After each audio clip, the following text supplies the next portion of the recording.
Je fais la différence de par la manière dont je connais mes élèves. Je les connais tous très bien, comme je leur enseigne à plusieurs niveaux, parfois dans plusieurs matières.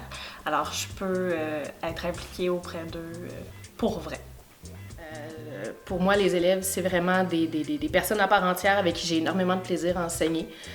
Puis j'essaie toujours de les amener à se surpasser, à avoir confiance en eux. Je suis là aussi pour les écouter. Mais je prends beaucoup de temps justement pour respecter le rythme de mes élèves. Quand je vois qu'ils sont un peu fatigués en classe, on fait des blagues, on change, on va voir les nouvelles un peu, on renchaîne ensuite, histoire de garder les élèves le plus possible actifs intellectuellement, mais aussi pour qu'ils se sentent bien. Je m'implique beaucoup au niveau du parascolaire, au niveau de la comédie musicale. Donc, c'est une approche qui est différente que dans nos cours habituels. Humaine, en étant présente, en étant accessible aussi. Les élèves peuvent communiquer avec moi tous les soirs, les fins de semaine, je réponds au courriel. S'ils ont besoin de jaser, m'interpeller dans le corridor, je suis là. Donc, je pense que c'est ça qui fait une bonne différence pour nos élèves. Je travaille beaucoup par coopération.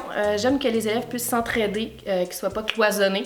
Donc, mes élèves sont toujours en équipe. Je fais exprès de mettre des élèves qui ont des difficultés avec des élèves plus forts, justement pour créer de l'entraide entre mes élèves. D'abord, je reste à l'affût de tout ce qui se fait au point de vue pédagogie et informatique et surtout l'arrimage entre les deux, justement pour être capable d'amener des nouveautés. J'enseigne à des êtres humains.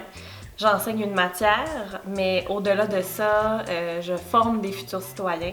Donc, parce qu'on est dans une école à valeur humaine, je peux m'impliquer auprès de mes élèves, devenir réellement un adulte significatif auprès d'eux.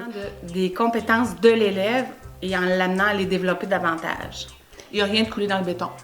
Donc, moi, tout dépendamment de comment ça se passe en classe, je vais changer la façon d'agir, puis je vais changer complètement l'astuce que j'avais planifiée pour faire en sorte que ça se passe bien puis qu'on ait une bonne coopération. Allumé, dynamique et stimulant. Je pense que c'est vraiment les termes qui... Quand je pense à eux, c'est ce qui me vient en tête. Ils sont impliqués dans leur milieu, sont authentiques, sont diversifiés. Qui sont accueillants et ouverts.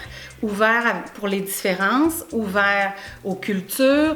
Et sont sensibilisés à plein de choses, sont ouverts, sont curieux. Nos élèves au collège sont enjoués, sont curieux, ils sont bien.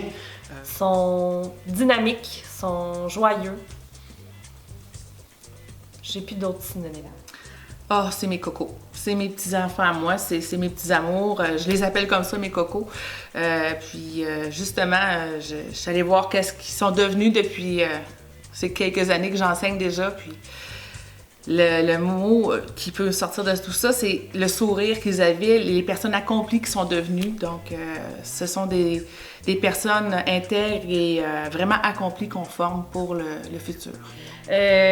On vit en famille, on n'est pas beaucoup, on se connaît. Moi, j'ai le plaisir d'enseigner les arts et j'ai les élèves pendant 5 ans. Donc, quand ils partent, c'est comme si je perdais un petit peu de mes enfants.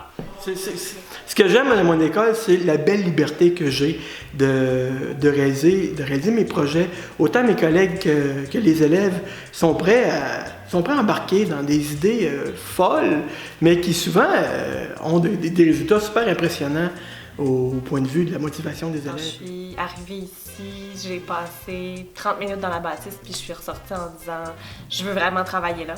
C'est une école chaleureuse, c'est une école humaine, c'est une école belle, à l'intérieur, à l'extérieur, mais aussi avec de belles personnes qui l'habitent et qui la font vivre.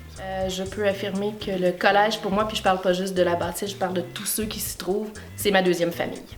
Une grande famille. Une famille unie, une famille qui s'entraide, une famille compréhensive aussi. Donc, tout le monde est là pour tout le monde, puis on a le souci de chacun.